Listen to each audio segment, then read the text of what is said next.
Hello, everyone, and welcome to the Riverfront. This is episode number 494 of the world's most dangerous podcast, where we discuss the Cincinnati Reds and occasionally Real Mado.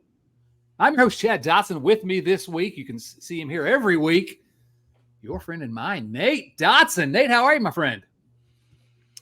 Gentlemen, I am having a lovely week so far, Reds news aside, but it's exciting to be here on Thursday night talking ball with a couple titans of industry such as yourselves. What better time to be alive? Let's go. Nate's going to allude to the fact that we're old all night long. Also with us, the Podfather, back again, Bill Lack. How you doing, Bill? I'm doing what, other than Reds, as Nate said, other than what Reds news and having to watch the Reds, life is great. Yeah, well, are we contractually obligated to talk about the Reds on this show? I know I say that in the intro every week, but do we really have to? I mean, we can zig or zag any time, right? Well, as long as we don't talk about movies. Not with you. That's a fact. Yeah, because We can talk about soccer. We can talk about soccer. Bill likes soccer. We can talk about the women's national team. No, we're not going to talk about that. We're talking about Speaking going of, to talk about Harry Kane leaving Tottenham Hotspur today. Not going to talk about any of that. We're going to talk about the Reds. Unless That Nate, sounds you got like a different idea. That sounds like a made-up name. we're gonna talk about the Reds. We're gonna have a good time doing it. I'm not sure how, but we're going to. But there's some things we can get excited about, and we hope that the audience can as well. Absolutely. So go. before we get into it, I want to ask everyone, if you're watching on YouTube, hit the like button, smash that subscribe button. And if you're listening to the audio version, why not subscribe? Have my dulcet tones delivered to your phone every single week. We are everywhere you find podcasts. Nate, anything we need to talk about before we get into the news this week? I don't know, just anything at all. There's Random a little topic. something. There's a little something, and I haven't been to Great American Ballpark in some time, and I don't think you have either. I've been boycotting them since 2019. Bill goes, but not No, us. I haven't been in 2 years. Well, Man. I'm thrilled to finally announce that is going to change, and it's changing very soon. The Riverfront is going to be doing a live show on Saturday, September the 9th. This bad boy is happening at the Stretch over on the Banks. We're shooting at 4 p.m. right now. Lots more details coming. We're going to have a nice lineup for you guys. Chad is breaking his ban. We will be going to games probably before and after that one, and we hope everybody can join. Be on the lookout for a lot more details to come. Shouts to the folks at the Stretch for hosting us. And we are so pumped to get together, watch Joey Votto, watch the fellas out there playing the game we love and the team we love, and we hope as many of y'all as possible can join us. Yeah, kudos to Bill for helping hook us up over there at Stretch. It's going to be exciting. Like Nate said, not just are we going to be there doing a live show, right now tentatively scheduled for 4 o'clock on Saturday, September the 9th, but also that will be episode number 500 of the world's most dangerous podcast. So it's going to be a 500th show, live spectacular. Try to make it over there if you can.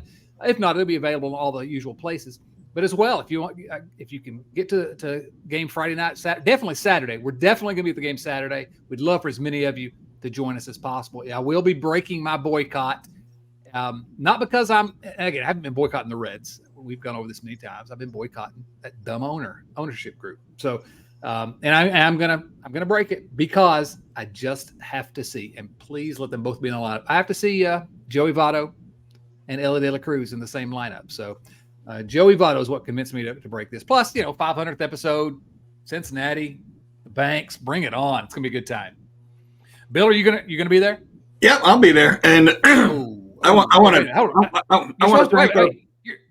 You're supposed to say that you're not going to be there. We're trying to get people to come. Oh, well, I got to come because we're going to be at the Stretch. If you've never been there, nice place, good inside area, outside area. And I want to thank my buddy Danny Krisnowick that helped us set this up.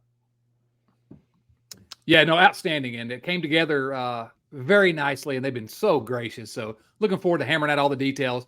You pay attention to our social media feeds and here on the show, we'll give you all the details. But go ahead and make your plans to be there. It is happening Saturday, September 9th. And the one thing that I will add to that is if you're going to go, it's convenient because today's episode is brought to you by the folks over at SeatGeek, the best and easiest to use ticket platform out there. They take the confusion out of buying tickets using a 0 to 10 scoring system and a green is good, red is bad color rating system. Red is bad, kind of like the way the Reds are playing right now. So you can get the best deal possible. So whether it's going to see our beloved Redlegs at Great American, Taylor Swift in LA, or pretty much anything in between, use promo code Riverfront at checkout and receive $20 off your first offer.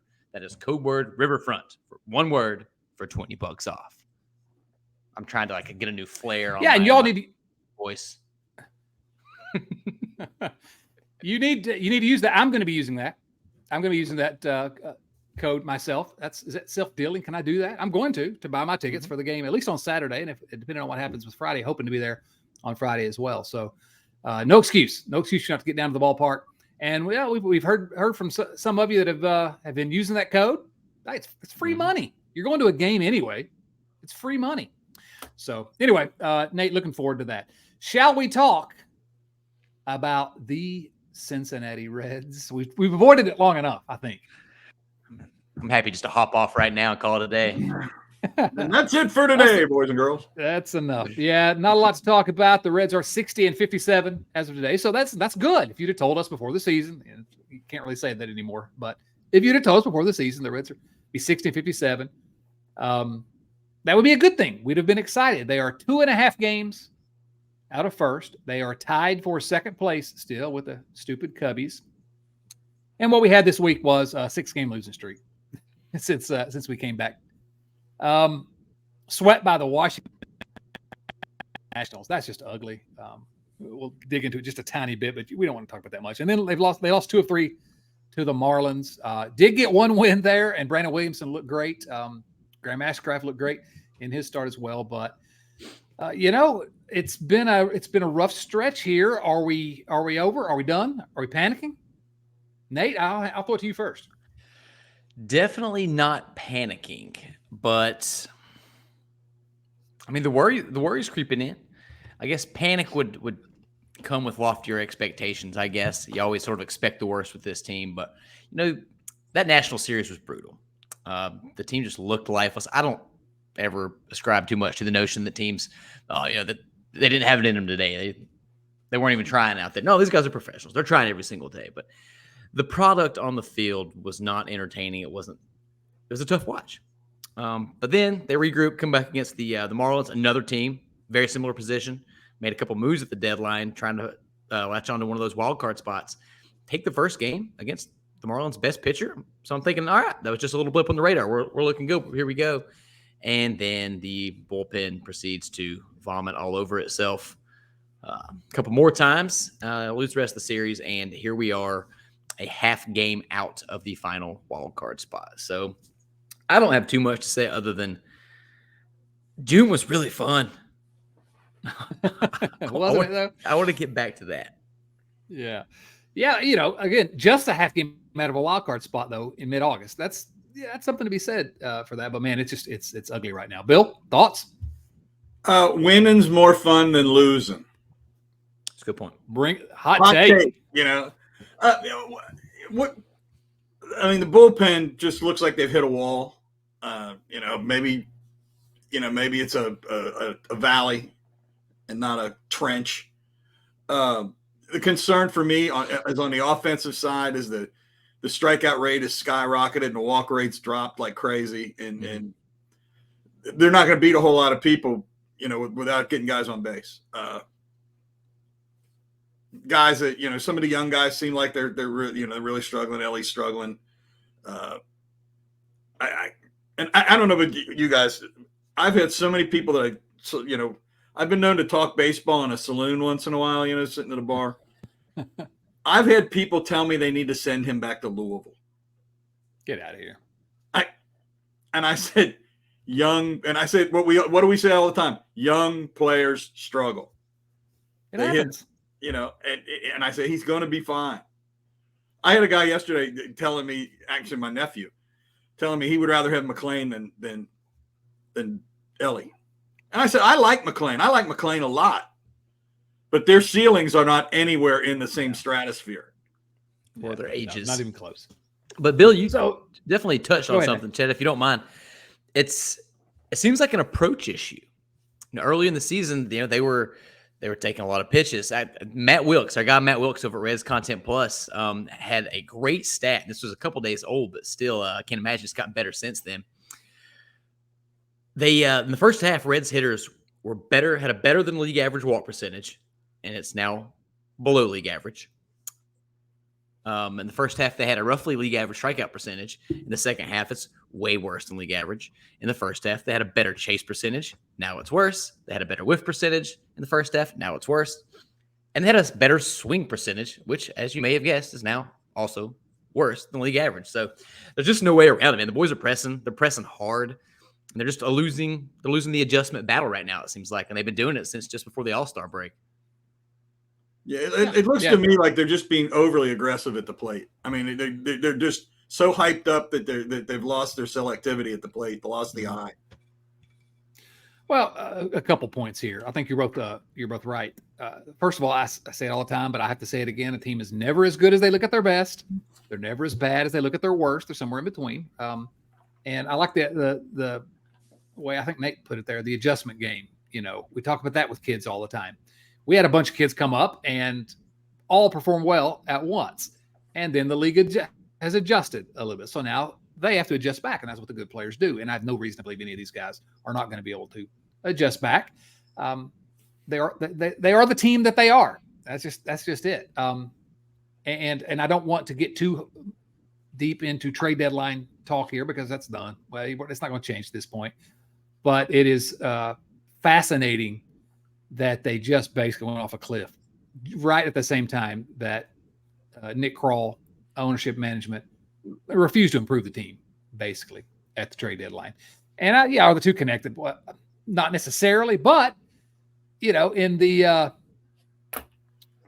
we talk about how much pitching they need. All right, you all have already talked about the bullpen, but they bring up a rookie to start and make his big league debut on Sunday against the Nationals, trying to avoid a sweep. And Lyon Richardson, I have no doubt. He has a live arm. He's probably okay. He's Cincinnati's 25th best prospect, okay? He started the year at Class A. He's made one start. Well, now two starts above AA.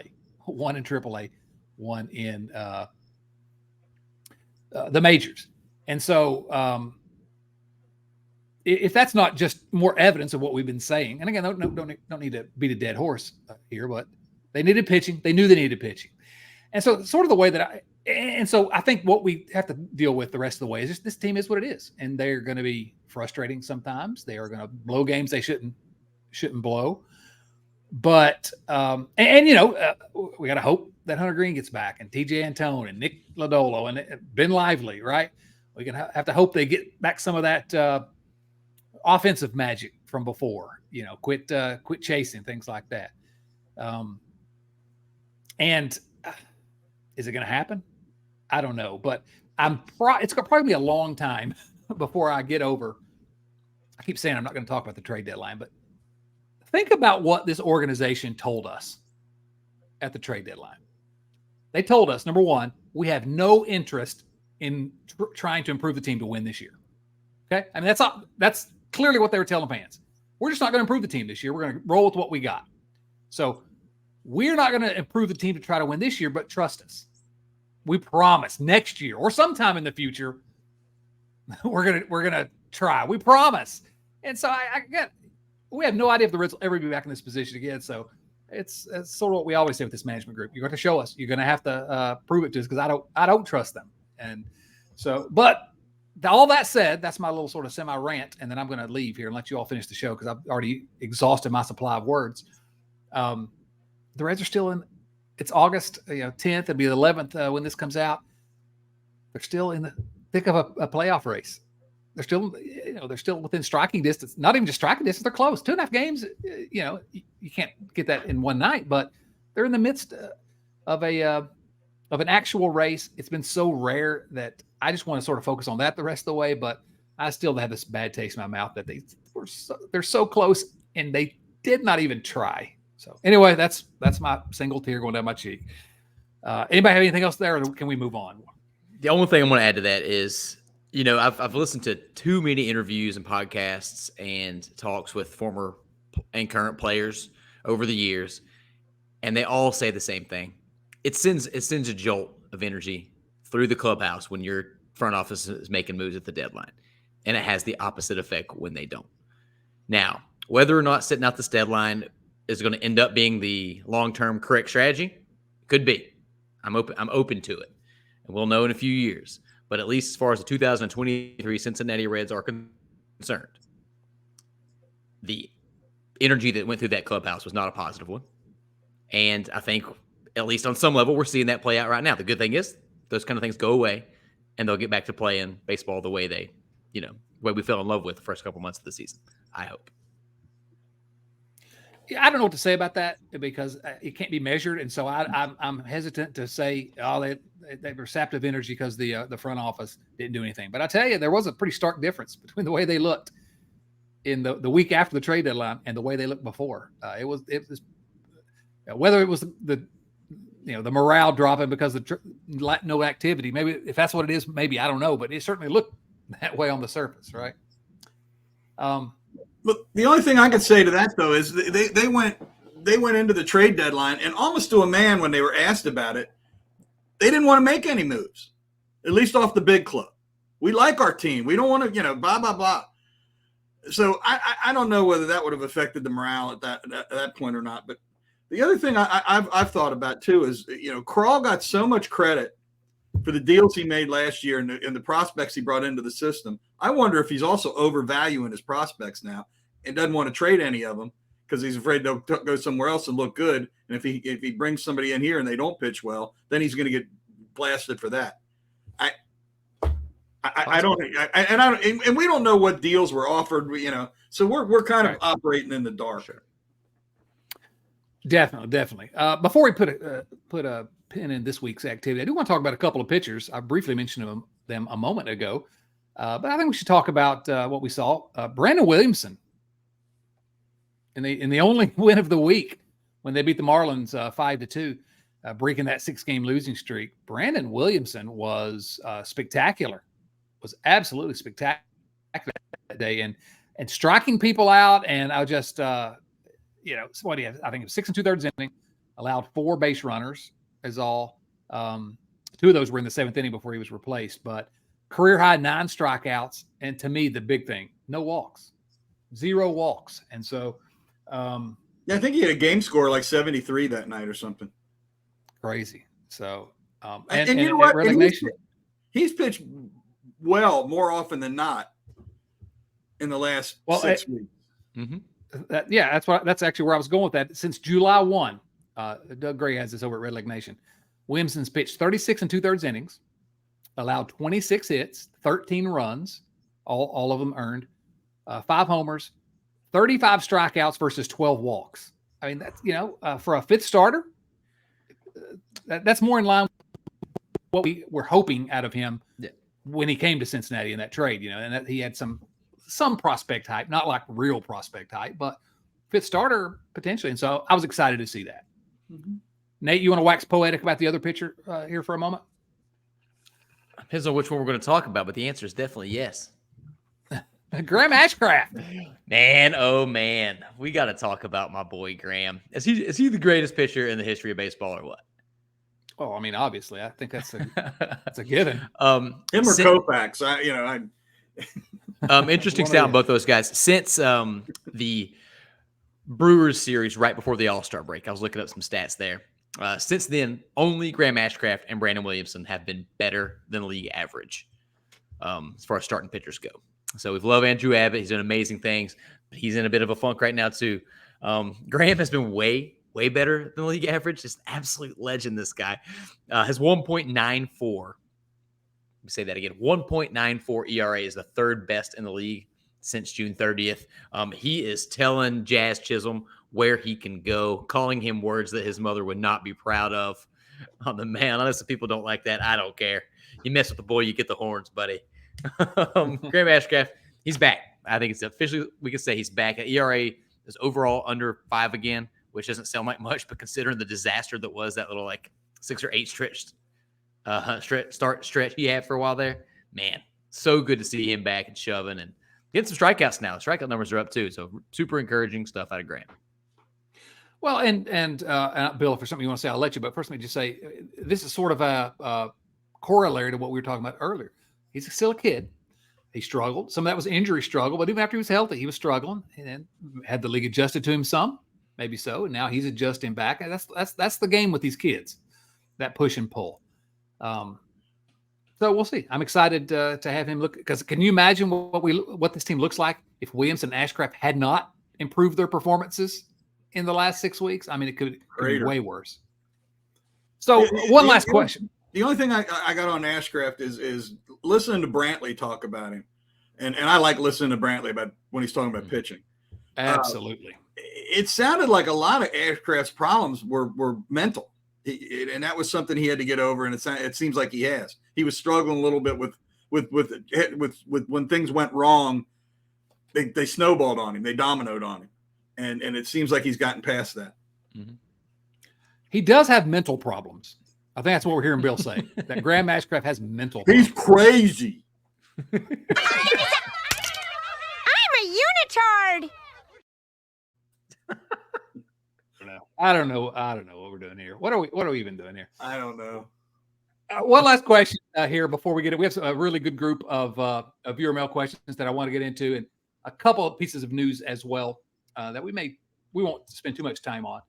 But first, I want to ask you all this question: Can you put into words what your approach is as a fan? Bill's already. I said, can you put into words? If you're not watching on YouTube, he's already saying no, I can't, and we know that, Bill. What is your approach as a fan going to be the rest of this season? Okay, and I kind of touched on it a minute ago that they're still close. There's still there's something to watch, still something to follow.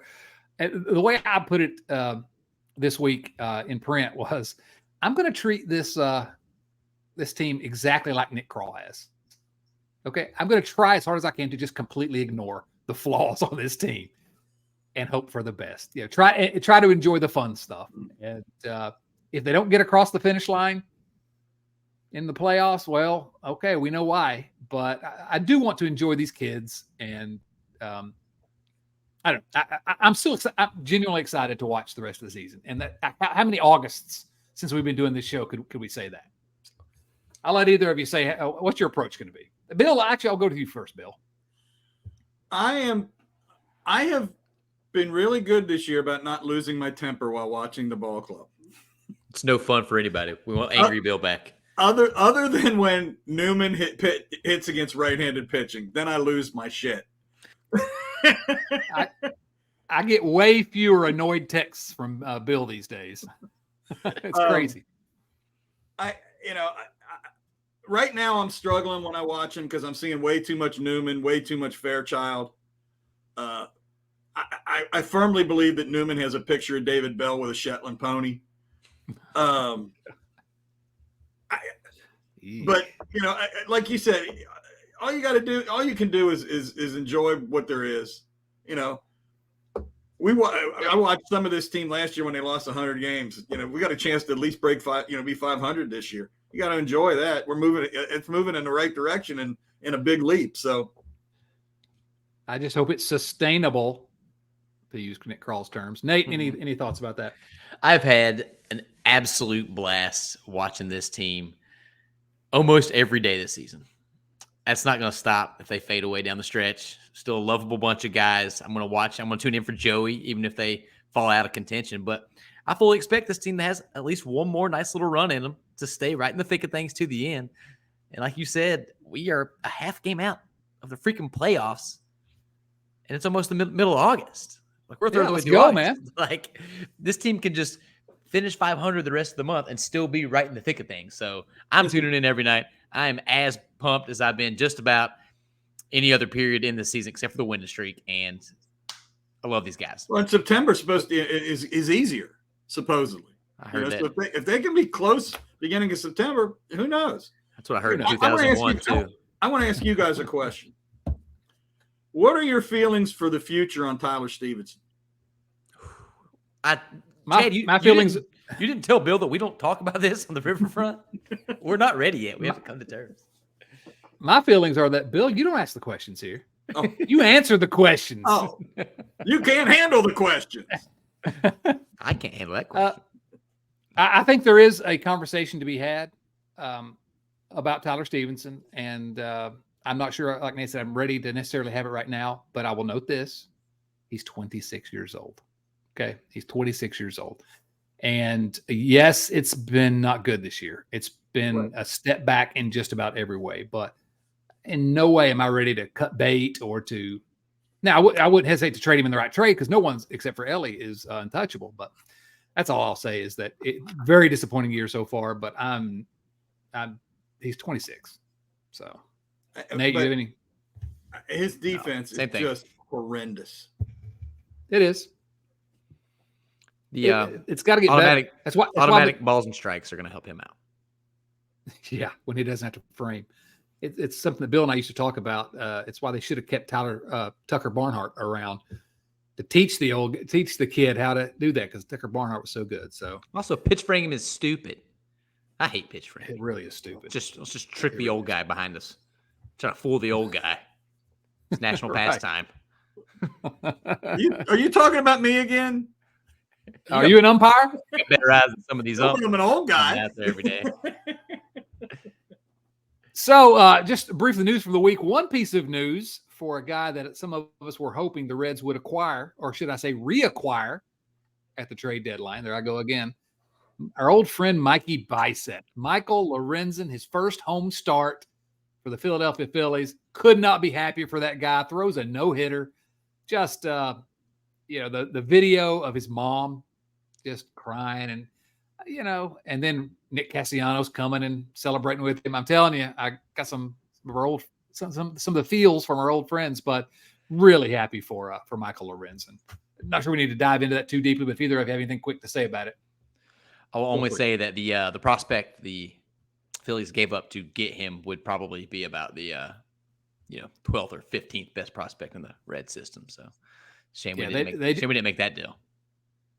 Yeah. And who knows what deal was there, but if the Reds weren't willing to give up the equivalent of what the Phillies gave up, the guy was not even a top 100 prospect. I mean, he was just a run of the mill. He's like a fifth best prospect in a really bad system. Yeah, he was. He was their number 5. I went through a bunch of different farm system ranking sites, and the Phillies averaged out to having the 25th best system, and the Reds the 4th. So it wouldn't be a number 5 prospect for us. On the other hand, you got to hug those prospects. You got to keep them close. But mostly good for Michael Lorenzen, man. Yes. Hump for that guy. That's awesome to leave Detroit, show up. He shoved in both games since getting to Philly, who is now in the wild card race. They are leading the wild card race. They were not in the wild card race before the deadline. Now they are leading it. Good for him. Super fun. He talked about the atmosphere there. Happy for Mikey Biceps. Didn't I read that his family was in the stands too? Yeah, there's real good video out there of them because it's his first home game. It's great stuff. You should go look for it. Yeah, no, it's exciting. The Reds could have had him. The Reds could have had him, but I like the guy and couldn't be happier for him. And what a year for him! It makes his first All-Star team. There was a no-hitter. It's a guy that our friend Chris Garber and I were kind of talking a little bit yesterday, and he and I agreed. Neither of us thought he would ever be a starting pitcher. Nope. So again, I try to own up when we make mistakes here. We're not infallible, and I never know. I thought he was going to be a center fielder before he'd be a starting pitcher. But so anyway, other news of the week: the Reds placed Jake Fraley on the injured list after waiting far too long, as they always do. Recalled T.J. Hopkins, and then Hunter Green is down in AAA on rehab and pitching tonight, I believe. Is that right, guys? Mm-hmm. But Saturday night, his first start, I think it was his first start down there. Evidently, Hunter Green threw a pitch that, or a handful of pitches that he's never thrown in his big league career before. It's a different type of changeup. Evidently, that the tracking technology in AAA didn't characterize as a pitch that he's thrown before. So I don't know what that means, but I just thought it was interesting. Hurry back, Hunter Green, and be healthy, please. You saw that Fraley broke his toe. Do you get the impression he might have kicked something? A little frustration, maybe. He might have kicked Luke Weaver. Tried tried to punt him over the fence. I'm reporting that as Oh. news, by the way. Breaking news. That's how. And unfortunately, the wrong person got hurt out of that transaction. Yeah. No, we don't want Luke Weaver to get hurt. I do not want Luke Weaver to get hurt, and I don't even want him to lose his job. Maybe kick. But I want him to go play for a different team. Not Go that. do his job somewhere else. Yes, that's all I want. So, guys, do you want to do some viewer mail? Let's go. Sure. That didn't sound too enthusiastic. Come on, guys. Well, I Viewer do feel mail? like before we get there, we got to touch on one quick thing, and that is Lyon Richardson, who also like stud muffin. That's a handsome man. I just want to throw that out there. It's true. It's true. Bit of a dubious record set in his debut. 2 home runs allowed on the first 2 pitches of the game. Not something you'll want to be remembered for. But I will say he's settled down after that. Love the kid's stuff. Hope he sticks as a starter. They've been treating him with kid gloves since coming back from Tommy John. I think his floor is a lockdown reliever, though. He's got some real nasty stuff. Rooting for him, too. Yeah, I kind of slow played him a little bit earlier, saying that he was the 25th best prospect in the system, but he's legit. I mean, he's got a shot to be a big leaguer. It's not They like liked him enough to protect him on the 40-man before he had even come back from Tommy There John you go. surgery. So live arm. Yeah, absolutely. So, let's do some viewer mail questions. These viewer mail questions, as always, come from our friends at patreon.com/riverfrontcincy. That's patreon.com/riverfrontcincy, where you two can, have some fun with us. Ask some dumb questions. Now, these, as always, these are actual letters from actual viewers. Actual letters from actual viewers. If they weren't, could I do this? No, I couldn't do that if it weren't an actual letter. It's a letter. And so it's a letter, and it's completely not a photograph. He's your brother, Nate. He's your brother. I grew up around Well, this. Oh, my goodness. Before we begin, What nonsense.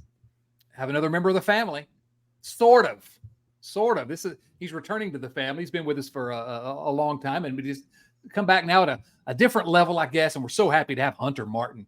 Hunter, thank you so much for joining the family at the Riverfront. Now, as we do always, when we get a new member of the beer league family, we have to pick his position on the Riverfront beer league softball team.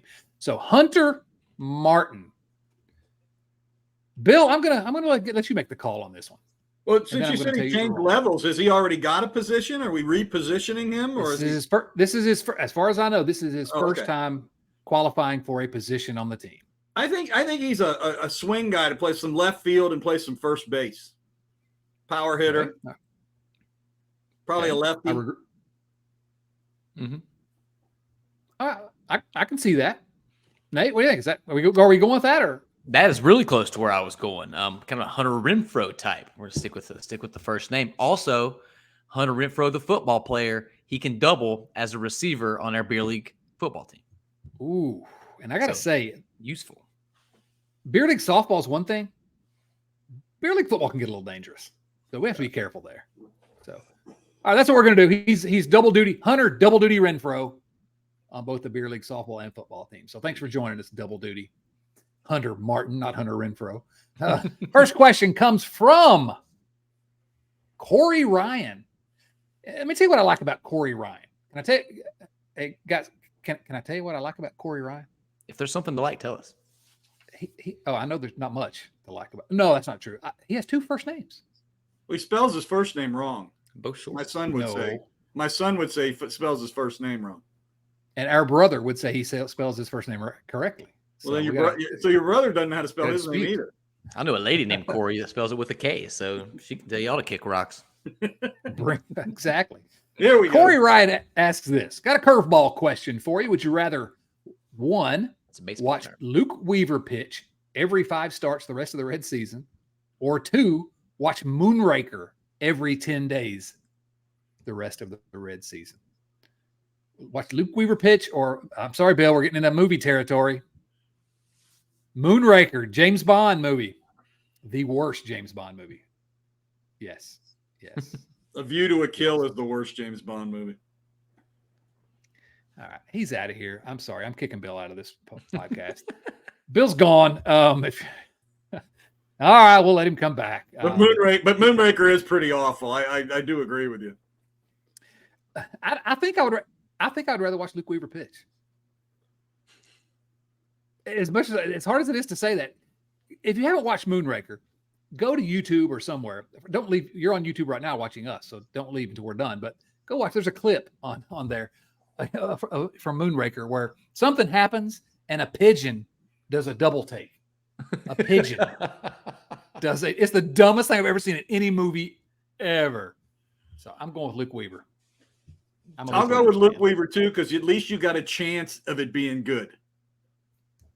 That's right. Moonraker's going to be bad every time. Luke Weaver's bad almost every time. That's right. But the Reds do win some of those. So That's true. All right. Next question comes from our good friend Joey Gaditza from the land down under. No. Up north. With the recent addition of the music channel in Slack, let me describe what that is. A couple bucks a month, you join the family and you get access to the Slack channel. Very, very active conversations in there about the Reds, obviously, and during Reds games. It's our own little personal Twitter or X or whatever. And but we had different channels for everything. And I was actually at a concert this week and waiting for it to start. And I thought, you know what I'm gonna do?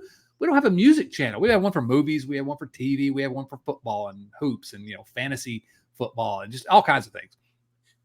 So we don't have a music channel, even though Joey is our resident musician here.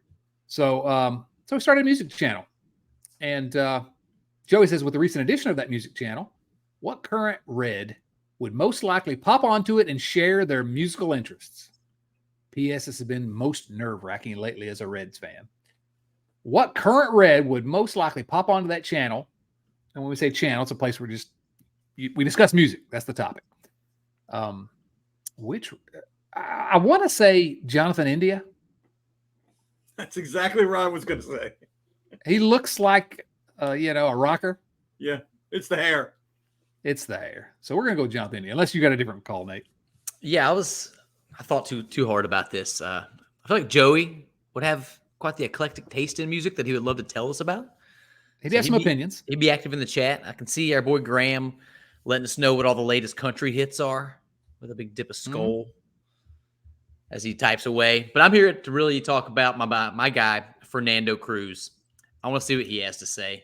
As someone's married to a Puerto Rican lady, he could hit us with the latest Bad Bunny, the Daddy Yankee, maybe a new collaboration between Ricky Martin and Maluma down in Colombia.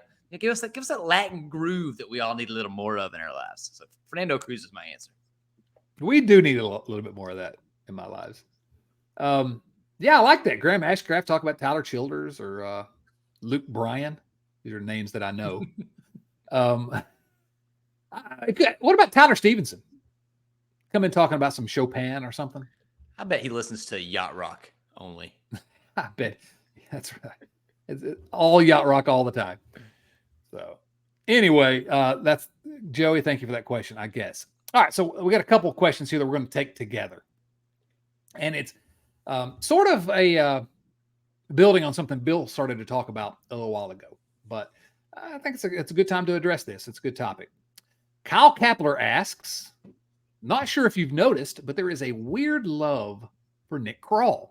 Why is it that he is applauded for his ability to acquire minor leaguers, but not having a vote of confidence for his potential ability to acquire major leaguers? I think I'm sold on him doing the former, but I haven't seen the latter yet. Why is there a hesitancy? You would think it would go two ways.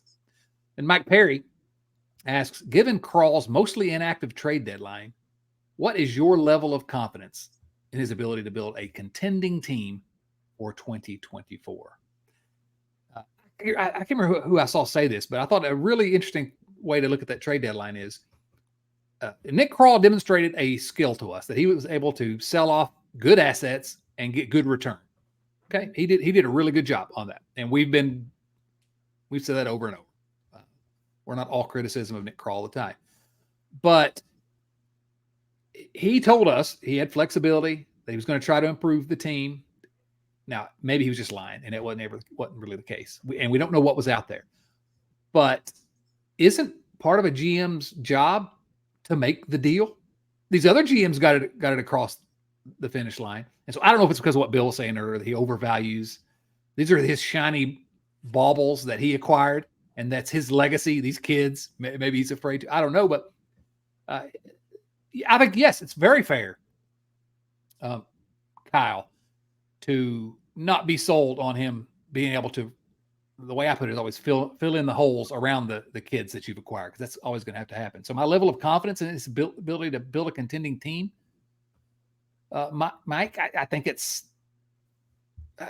undecided. I don't know that he has the ability yet. He's going to show us. Nate? Yeah, a couple thoughts. My Twitter feed is, before I started unfollowing people that annoyed me, was full of people that trust Crawl no matter what. So it's very confusing to me, but they do exist. There are people that give him his flowers for both. He's been really, really good at one aspect of these things Kyle's talking about. So we have plenty of confidence in his ability to do that.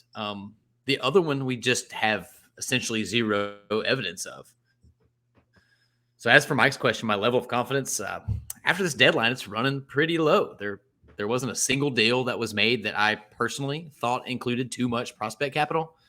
Carl didn't make any of them. So, I mean, I really, really hope the offseason rolls around and he makes the requisite move to fill those holes. But until then, my confidence is low. And another problem is that we haven't been told what the plan is. We are told that there is a plan, but we don't know what that is. If he came out and said, hey, we got our farm system in a place where we're happy with, but it's not where we need it to be to continue this run for the longest possible time. My plan is to spend one more cycle of strengthening the farm system, and then we're going to go. Then maybe I would have a little more confidence, but this unknown is problematic. Yeah, my fear is that let's try to get as many good prospects as we can, and then we will trade them off for a new haul in a few years, and never that other step of filling in the roster. And you may think that I'm being doom and gloom about that, but what have we seen since the Castellans took over? Exactly that. Bill, your thoughts on Crawl? Well, this kind of reminds me about a number of years ago when they did when they had the crown jewels and they didn't want to trade any of the crown jewels, and that's what this gave me the feeling of. I don't think there's any doubt there are holes that they're going to have to go out and fill in the offseason. They don't have the right guys in the system to fill the holes that they have. I mean, and yeah, whether he has the ability to go out and get the free agents that we need or make deals that we need to do, and whether he's willing to to put the correct value on these guys in the minor leagues to bring in the players and trades that we're talking about, we'll just have to see. But I'm like Chad. The Reds have not, this ownership group has not shown the ability to stick to a plan ever. So, why should we believe now that they're going to stick to a plan? And they were real happy when this team was playing well to be out there taking bows, saying what they were going to do. And, how we're going to make deals and we're going to be at the deadline, we're going to be a player. And none of that came true. And now when they're struggling a little bit, you don't see Nick Crawl out in front of as many TV cameras, and explaining why he didn't make deals. I'm open to being wrong, and I hope I am wrong. I'll say that. Like give me all the crow. I'll eat every bit of it, but show me first. Yeah. Well, that's just, again, I'm not going to criticize any fan that thinks Nick Crawl is the greatest of all time. And there are those out there, although I haven't been on Twitter in over a week now. So I'm not seeing those, thankfully. But, and he very well may be. I don't think there's any evidence at all to show that yet. There's evidence to show he may be better than some of us thought he was. But I guess I just keep coming back to this ownership group. When it gets time to hit that last step in a plan and really put together a team, maybe you can say in 2012 they did that, but that's about the only time. And since then, that's over a decade ago. Anytime they got close to a team, it's just let's abandon the plan at the point where it's time to start filling in holes around others. So whatever. I hope he does. I hope he's great at it, but I don't know. We'll see. Next question comes from our friend Rex Scott. That's a good name, by the way. Also, two first names. I appreciate Tim Daniel. Two first names. Love it. Tim Daniel, of course, the host of the of Late Night Reds here at the Riverfront. Every Sunday night live show. I appreciate Tim Daniels saying in his last podcast that he is ready to move on from anger about inaction by the front office before the trade deadline. With that thought in mind, please speak to what you see from the roster we have that gives you hope for making the playoffs, including possible call-ups from the minors and returns from injuries. Which players are most likely to shine offensively or on the mound? I don't know if I can give you. I mean, it's the same group we've been watching all year. I guess the hope that some of that Hunter Green, Nick Lodolo will come back, and TJ Antone will be, at least some shadow of what he was at his best. It's hoping that the kids get back on track, and I think they will. Indian Fraley. India and Fraley. Talk about that. That's a good one. We'll talk about that. Well, they hope they come back from injury and pick up where they were during the hot streak. Chad keeps jumping out and jumping back in here so he can change his hat. If you're watching on YouTube, you notice I only hop out while Bill's talking. Yeah, well, that's because I hold everybody's attention. They don't notice you're gone. Exactly. I mean, because the absence of India, I'm not saying that's why they haven't played well, but when India had to step out, you started seeing a lot more of Newman, and as much as India was struggling for a period of time, I don't want to see Newman over India. Yeah, it's Newman and Fairchild, right, instead of Fraley or India, and so that's a pretty big drop off. Yeah. And so hopefully we get those two guys back, and that helps the offense some. And I'll be honest, I don't like the way the batting order's been lately either. But that doesn't have anything to do with injuries. That just has to do with David Bell's decision making, which is I don't understand. Agreed. What hope do you have, Nate? What do you see from this roster that gives you some hope for making the playoffs to go to Rick's First off, my guy Jose Barrero down in Louisville just raking. Got that OPS up to about 930, another home run last night. So obviously, he's going to come up and dominate. Other than that, 100% true fact. Yeah, I don't see a lot of other help in the minors, except maybe we get a Connor Phillips appearance, even though he just got roughed up a little bit yesterday. They need Hunter to be a stud. They need Hunter to come back and be what he was before he got injured. Get a little bump from Nick Lodolo, even if it's out of the pen for a stretch run. But for me, mostly, they just need to settle in somewhere between the highs of June and the lows of early August. If they can just be a decent baseball club the rest of the way, then they're going to be in the thick of things. Oh.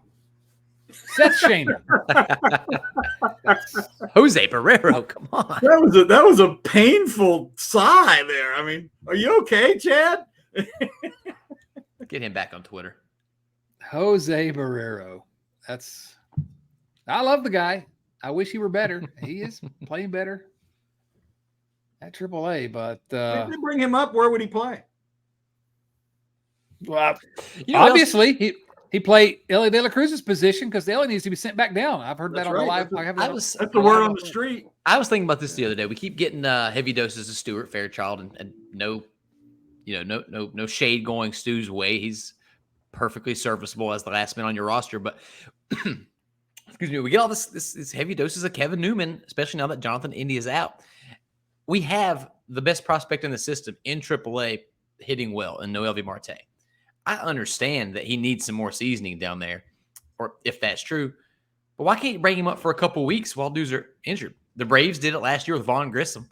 I don't think he's even sniffed the majors this year. Just come up, fill the hole for a little while. You don't mess with their service time if that's what you're worried about. But he's a better hitter than Kevin Newman any day of the week. So I don't know. A lot of tomfoolery down there that annoys me. Yeah, and that's sort of a traditional thing we've seen from the Reds is they will. I don't ever remember them bringing up somebody until they thought he was ready to stay forever. And that's just been the thing they do. And so I agree. What's the harm? Give him a taste. Giving Marte a taste. And certainly can't be worse than, Kevin Newman and Stuart Fairchild are trying hard. Yes, Nate used the word tomfoolery. We want everyone to note that. Tomfoolery. That's how it's next spelled. He's going to. That's how it's spelled in case you need to know. Yeah, he's going to talk about shenanigans next. Seth Shaner. To quote Nancy Kerrigan, I mean, first of all, let me just say this. Seth, I love you, but I'm sick of all your questions about Nancy Kerrigan. Every week you ask about Nancy Kerrigan. I'm not going to answer any questions about This Nancy is not an Kerrigan ice again. skating show. Seth, come on. No, this is the first Nancy Kerrigan question we ever got. To quote Nancy Kerrigan, why? I want to be so encouraged by Graham Ashcraft's performance yesterday, but the end result is a huge disappointment. And here's the big question. Will these Reds turn things around? He's talking, of course, about a great start by Ashcraft ruined by the bullpen. And will these Reds turn things around? The answer is no. But they're not gonna turn around. They're probably going to lose every game the rest of the way.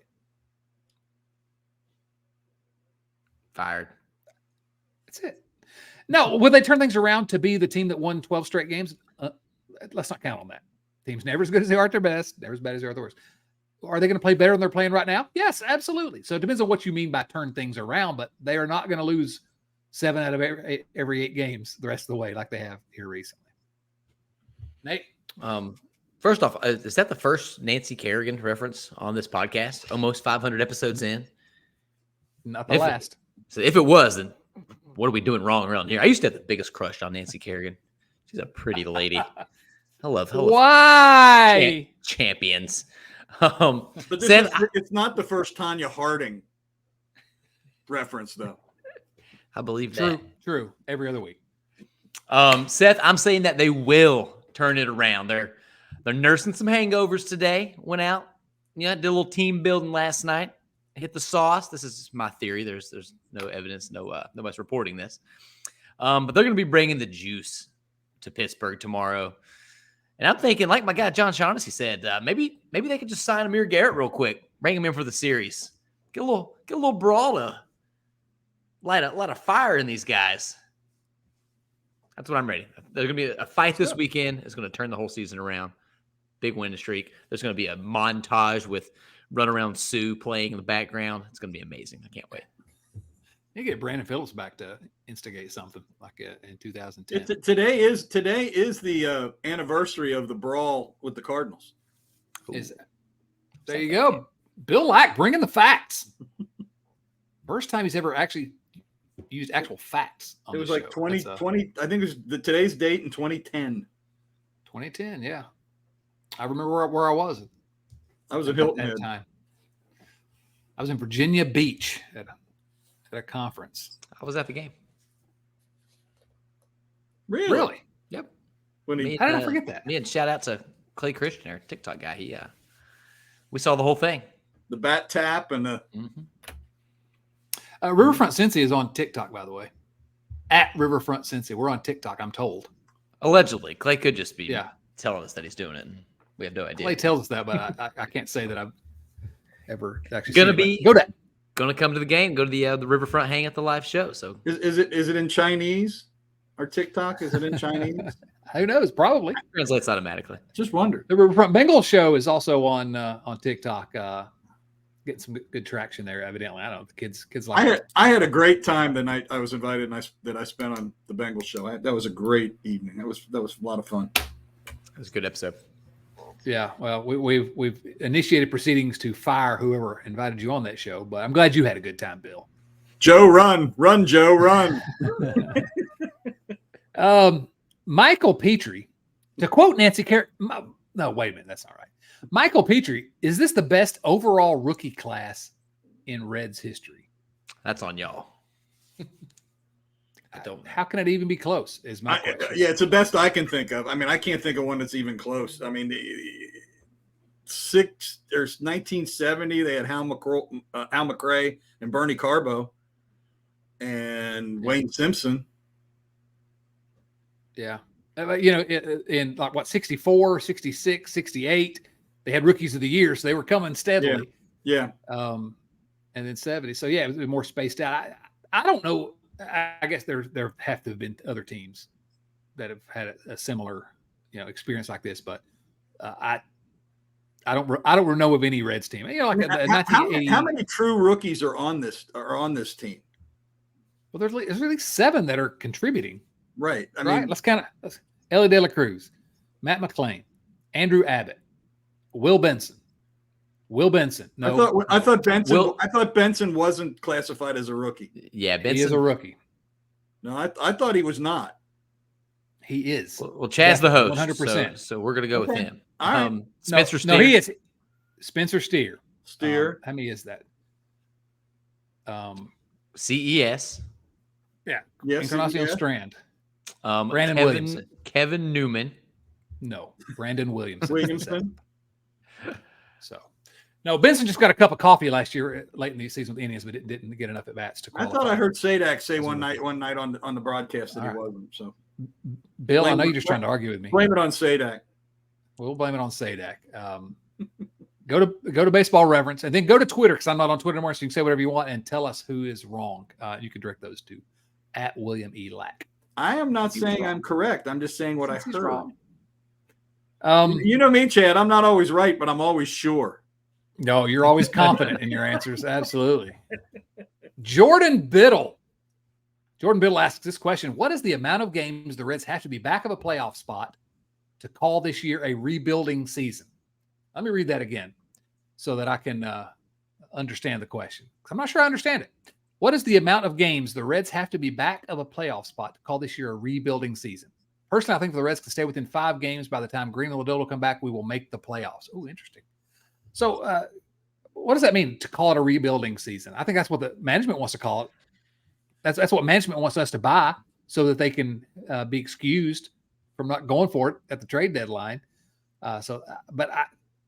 It was supposed to be a quote unquote rebuilding season. That narrative changed once the kids were so good so early. So Yeah, I guess that's kind of what he's asking. He's saying, how many games back do they have to be of a playoff spot before the management can be like, see, told you this wasn't our year? I get it. Well, Well, they're going to say that either way. At the end of the season, Yeah. how many? Yeah, they're going to say that anyway. I kind of latched on to the latter part of Jordan's question here. He thinks if they can stay within 5 games by the time Green and Lodolo come back, they'll make the playoffs. Five's a lot. I mean, it's For a not month, impossible. in a So, month. yeah, Hunter Green's supposed to be back on the 20th. We don't know when Lodolo is going to come back. They keep saying pretty vague timelines for him. But if Hunter's back on August 20th, that would leave 37 games to make up whatever ground. As the standings are today, only 6 of those games are against teams tied or above the Reds, which is not great. Less control, I guess. But I think I would like to see them stay within 3 games of that last wild card spot. If they can stay right there, then I think they're just kind of right in the thick of things. And any further than that, I get a little bit worried about the vibes. Yeah, I can see that. I don't know. I think we're putting it's all this hope is not a strategy, but we're putting an awful lot of emphasis on Hunter Green coming back, and we don't know that Hunter Green was good. If you go back and look at his numbers for his season so far, he was really good.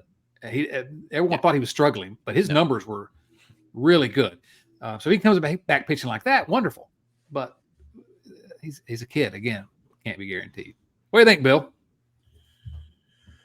I agree with both of what you're saying. 5 games is a lot to make up in 6 weeks. The only thing is, we aren't playing Milwaukee, but Milwaukee has struggled playing everybody but us. We're the only team that they can beat consistently. So that could play in our favor. But who knows what I don't know what our schedule. I don't know how many games we got left with the stupid Cubs. 3. 3, yeah. And and they're playing very well right now. I don't know. Whatever's going to happen, but I agree with you, Chad. That everybody, and I've done it too. That put a lot of pressure on Hunter Green, not only coming back, but coming back and being really effective. And no rust, coming out and being Hunter Green, and that's a lot to ask a kid if he hadn't pitched in a competitive game in 3 months. And they need guys to throw 6, 7, 8 innings, and you definitely can't trust somebody to come back and do that if they've been injured for a month and a half. Yeah, so bullpen is crushed. Yeah, Hunter Green's OPS plus is 119 for those that think he hasn't pitched well this year. He's a good hitter too. He's evidently a good hitter. That's a pretty good OPS plus. Yeah, his advanced, ERA plus. Sorry, Bill. We had to poke at you. That's all right. His advanced stuff is shocking. Well, speaking of OPS plus, though, that's something I meant to mention earlier, and it just reminded me, so I'm going to use it as a non sequitur here. Ellie De La Cruz, for all his struggles, he's still a roughly league average hitter by OPS plus. He's a little above 102 right now. So even with all the struggles we've seen, this is basically his floor, a league average hitter. I agree. Yep. Plus a great fielder, great arm, great base runner, great IQ. Sky's the limit. I'm going to have to politely disagree with your nephew, Bill. Me too. Jonathan Andrews. Jonathan says, I'm pretty staunch in my view that Ellie. Now, wait a minute. Hold on. Which Ellie is he talking about? Ellie Mae. Ellie Mae. Clamp it. Needs to be removed from leadoff. And by the way, thank you, Bill, for bringing the always timely Beverly Hillbillies references. That's what I'm here for. I'm pretty staunch in my view that Ellie needs to be removed from leadoff and put at the bottom of the order so he can play out of his head, quote unquote, once again, and learn pitching. Friedel is my leadoff guy, and Matty McClain is my shortstop every time. The question I have revolves around David Bell's insistence on running Newman, Fairchild, and Senzel out there against lefties. What are your thoughts on having Benson and potentially Fraley, when they get cleared of injury, go against righties and lefties? If nothing else, this would relieve the sickness in the pit of my stomach whenever I see those three in the lineup. I get you, buddy. I get you. Bill, you want to talk about that one? Well, I don't want Ellie pitching, so I don't want him having to learn pitching. I don't want him pitching. I think I'm not sure that's exactly what he meant by that. Oh, it's not what he meant? Oh, I'm sorry. No. I think Bell's done the right thing with Fraley only playing against right-handers. I don't want to see Fraley against left-handers. I do question whether Benson could be more effective playing against both. He hasn't really been given much of a chance to show whether he can or can't.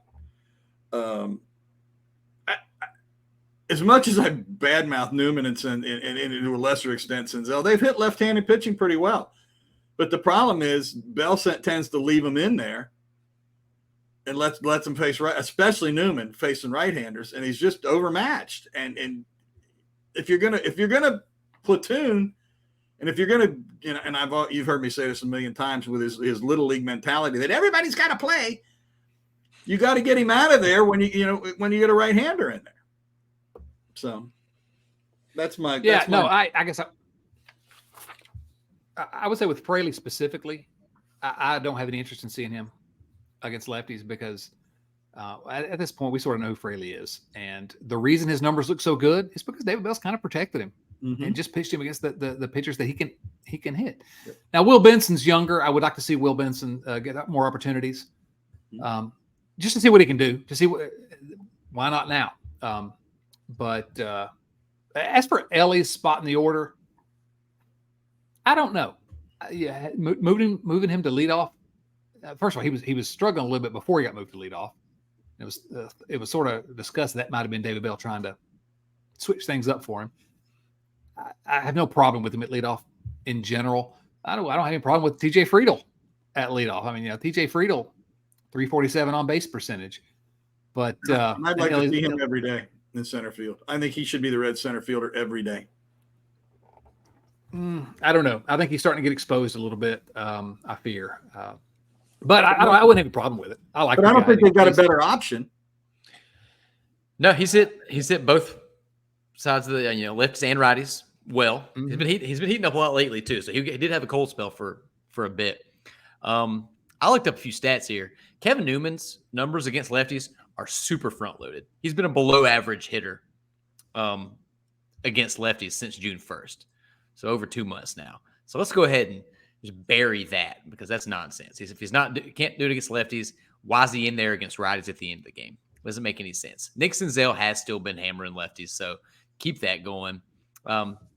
Benson and Fraley do get tough. Their numbers have been bad. Benson's numbers against lefties are brutal in an incredibly small sample size. That's what I was going to ask. Yes. That's what I was going to ask.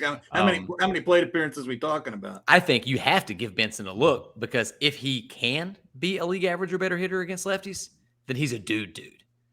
Mm-hmm. He's a guy that is an anchor of your outfield until 2029, which is when I think they lose team control over him. But yeah, if it means never seeing Kevin Newman or Nick Senzel in a late game situation against a righty reliever ever again, sign me up. Do whatever it takes. And one last thing, for all the morons who wanted to bench Joseph Daniel Votto against lefties, he has a 128 weighted runs created plus against lefties this year. So go Not bad. ground yourself. Two things quickly. Who would play center field instead of Friedel? Will Benson can play center field. Will Benson played center field this spring. He's very good defensive. He's athletic. But I'm with you. I'm okay. But they're both left-handed. They're both left-handed hitters, so you're not gaining anything there. Yeah, well, TJ Friedel is TJ Friedel. Will Benson may be somebody. But again, I don't have any problem with that. I don't have any problem with Jonathan's suggestion of Friedel at leadoff and moving Ellie somewhere. Sure, I'm fine with all that. Ellie's going to be in the middle of the lineup for most of his career. He's going to be your number 3 hitter for most of his career. So where he's hitting right now, I don't have a whole lot of heartburn about, and I think it might be a good idea to drop him in the order a little bit. That's a pretty bold take by Chad, thinking that David Bell's going to put Ellie third ahead of Jonathan India. That's a good point. That's a good point. How dare I? I will quibble with one thing you say there, Jonathan, and I love you. This is all in, out of love, but Matt McClain is my shortstop every time, he says. Not a chance. And I love Matt McClain. Matt McClain's my second baseman long-term. Ellie De La Cruz is my shortstop until he shows me something different. I want the more athletic guy. Not that McClain is not athletic. McClain is crazy athletic. But, it's like comparing his athleticism to Ellie De La Cruz's is kind of the fallback I always go to is what Sparky Anderson said when the Yankees writers were trying to compare Thurman Munson, their catcher, to Johnny Bench. And he's like, don't embarrass that young man by comparing him to John Bench. He's a perfectly good player. Let's not embarrass him by comparing him to the greatest of all time. So, all right. One last question.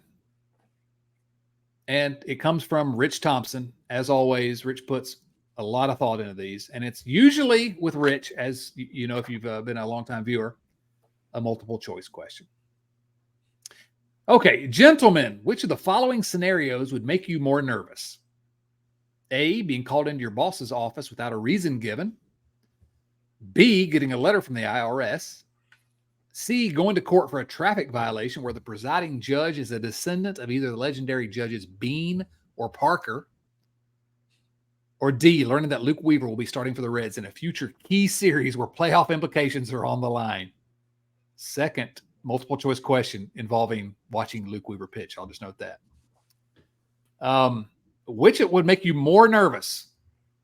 Nate, I'm going to let you tackle this one first. Man, it is a toss-up between watching Luke Weaver pitch and the IRS, which is just saying that Luke Weaver is as nerve-wracking as the most nerve-wracking government agency, and he's pitching every 5th day for a serious baseball team. Son of a bill. C-O-R-E-Y. Well, going down the list here, I don't have a boss, so A is not valid. My son works for the IRS, so that eliminates number 2. So it's down to C and D for me, and I'm old, so I don't drive fast enough to get any kind of traffic tickets, so I don't have to worry about that one either. So I guess it's a Luke Weaver. No, seriously, it would be the Luke Weaver thing. Let's say going into the last week of the season, and the Reds have to win a game on Saturday night, and it's Weaver's turn to pitch. That would make you throw up in your mouth a little bit. It would. It just did, as a matter of fact. There you go. Yeah, it's clearly Weaver for me. Boss, whatever. I am the boss. IRS, I agree, not good. Now, I will say I wouldn't mind going to Judge Bean's court because there's a horrible movie. It's just a terrible movie. But Judge Bean in the movie, and I think it was called Judge Roy Bean. The Life and Times of Judge Roy Bean. Paul Newman. Just not a good movie. But Paul Newman played Roy Bean. Judge Roy Bean. I'd have to go see Paul Newman. Lily Langtree. Lily Langtree, that's right, yeah. Law is the handmaiden of justice, according to Judge Roy Bean. There you go. That's your law school quiz for the day. Nate, what else is happening around the Riverfront? I don't know if you heard about this live show that's happening on Saturday, September 9th. Everybody, please come hang out with us. It's going to be a good time. I can't wait to meet a lot of these people face to face. It's going to be a blast. I will probably have a few beers. So you're probably going to be entertained by my antics. I'm gonna be drinking with Bill at the bar. If we leave the game early, you know where to find us. Other than that, big things happening. The NFL season's right around the corner. So Joe and Greg are having a blast over there at the Riverfront Bengals show. We got a lot of new merch in the shop. So go check that stuff out. Tim crushing it at Late Night Reds. I'm still reeling after that interview with Jumbo Diaz. Legendary. And yeah, we got some more exciting things on the way with some college sports coming into the fold soon. So big announcements there to be on the lookout for. Yeah, exciting times to be here around the Riverfront. Thank you for that, Nate. And as always, good talking to you again. Bill, great seeing you again, my friend. Thanks for having me. I appreciate it. Yes. All right. Thanks everyone for listening to and supporting the Riverfront. Please tell your friends about us. If you like us, talk about us. If you don't like us, just keep your mouth shut. Please remember to subscribe to the show either on YouTube or in your favorite podcast app. You can find us on Twitter, Instagram, Facebook, and now TikTok, evidently, at Riverfront Cincy on all those platforms. That's at Riverfront Cincy. And then once again, huge thank you to our supporters at patreon.com/Riverfront Cincy. Thank you guys. Shout out to Adam Dunn. Shouts to Lisa Alberto, Wayne Krinchicki, and Eli Cash. For Nate Dotson, for Bill Lack, and for Ray Almedo. This is Chad Dotson saying, so long, everyone.